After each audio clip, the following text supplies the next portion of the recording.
which right now, the list that Madam Rose has put out is the list that we discussed earlier, even though we had a lot of flexibility in there. I'm not sure if for further discussion on those items, I thought that was going to be something future as far as how we would refine that and which ones we would be moving forward with first, second, third, and so forth. So I'm not sure how it fits in with just the bonding part here. It doesn't appear that it fits in with the approvals that have to occur tonight. There does not need to be a specific list of projects that are included in these documents that will allow you to issue the bonds. That's my okay. Okay, so I'm not sure if that's comfortable. Well, I think that there's a certain discomfort level with community members, and I think if there's some way, even if we bring it back, I know when we did our first bond, we adopted, as a council, a capital expenditure plan and a 5-year economic development plan.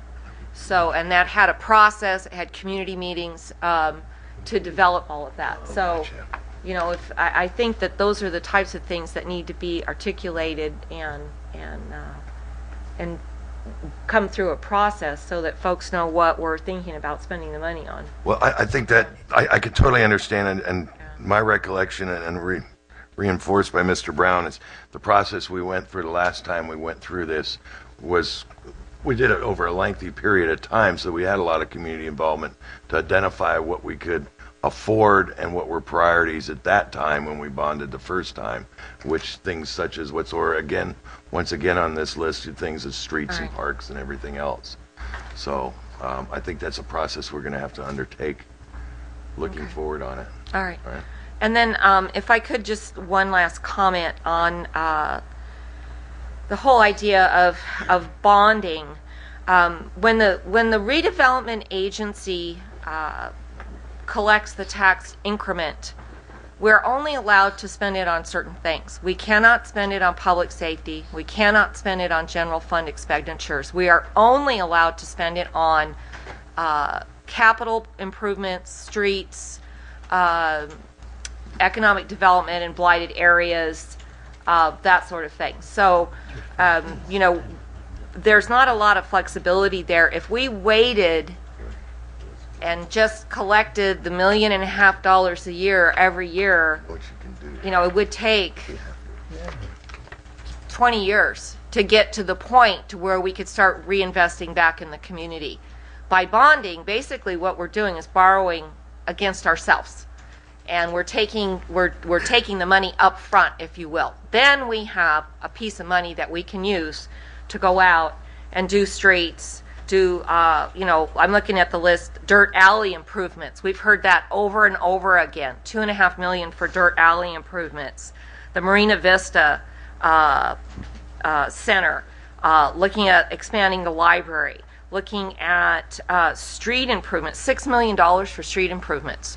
And that's your potholes, your surfacing, you know, all of the things that just take a lot of money. So, you know, the idea of the bonding is really leveraging the funds, is getting the money up front rather than having to just wait and take that money $1.5 million at a time over a period of, you know, 10, 15 years before you really had a substantial enough amount of money to invest back and build or create or do economic development activities. So that's all.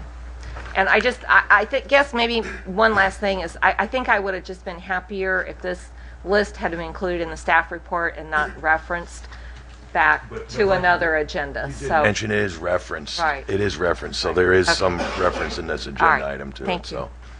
So, any other comments, questions for Mr. McCrane and the staff? I think one of the things that has been very successful with the redevelopment agency, which of necessity has to be in debt. It's the antithesis of the city, where we're trying to save money for the general fund and that sort of thing, but we're borrowing, as Ms. Rose said, against ourselves.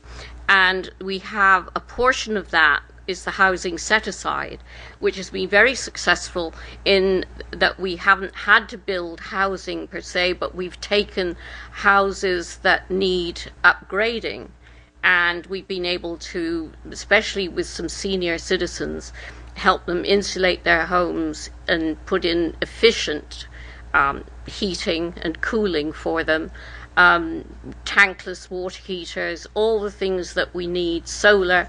Those are the things that we use the money for on one section of that, and it's really important. And the other thing is that it helps upgrade the community and gives us a much better appearance for people, which then brings in more homeowners, and it provides for much needed infrastructure. You can pay for that ahead of time, and also gives us amenities that we people are asking for, and we can use that money for that particular purpose. So the money, as I said, comes from our house taxes, and I'd rather see my house tax money be invested in our own community rather than go up into that big black hole in Sacramento, which is what happens. If you don't have a redevelopment agency, very little of your tax dollar is actually captured and spent in the city. That goes for whatever else that's going on all over the state. Am I correct on that particular issue? So that really is the rationale for it. I will not, obviously I'm not running, and I will not be here to decide how that money is spent. That will be, obviously, we have the list of projects that have been asked for by the community, and so it will be up to the next council to work on those. Thank you. Any other questions, Mr. King? Yeah, I'd just like to make a comment.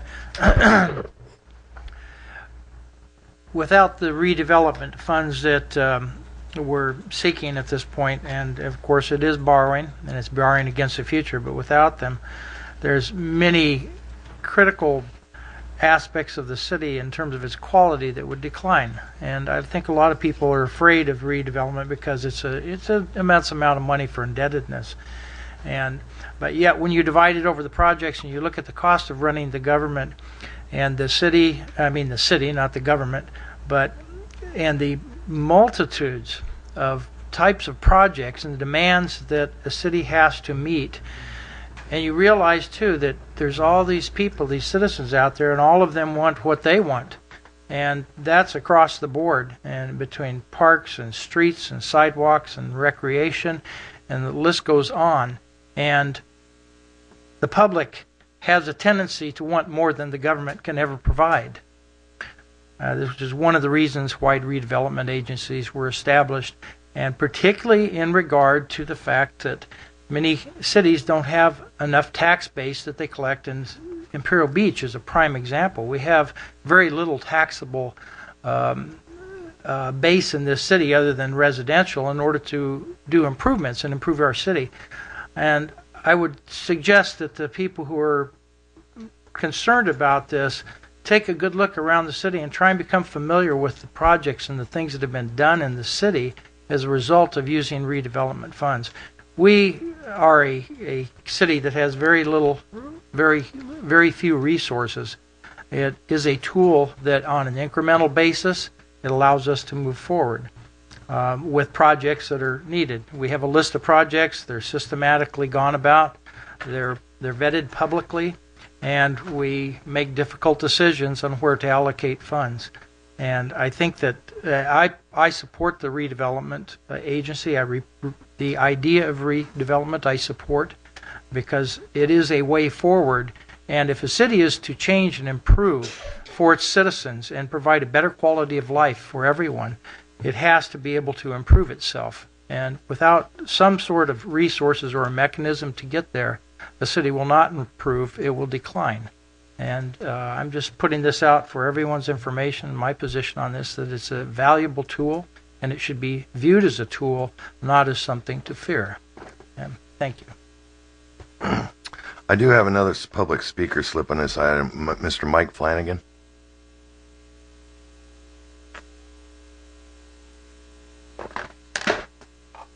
Good evening, everyone. Mike Flanagan here, 1207 Downing Street.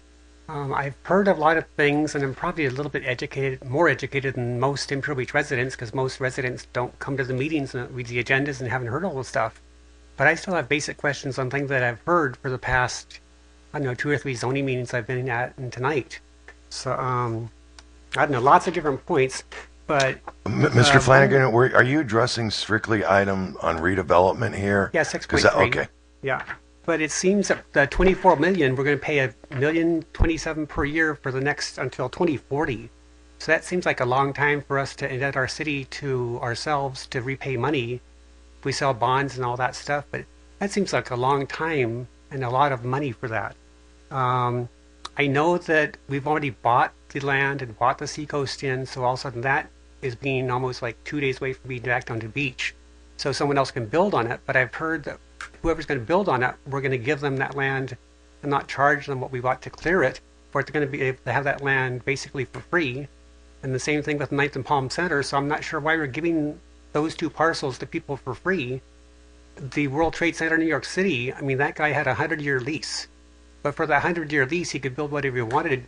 So if we have more control over a lease, if we just lease it for maybe 5 or 10 years at the start, then after all of a sudden, if the place falls into disrepair and doesn't meet Imperial Beach standards anymore, we could revoke their lease.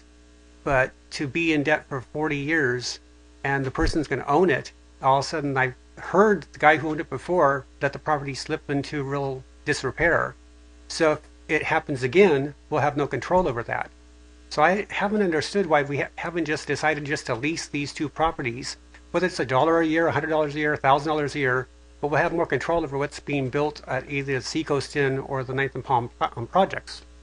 So that's kind of just left me quizzical.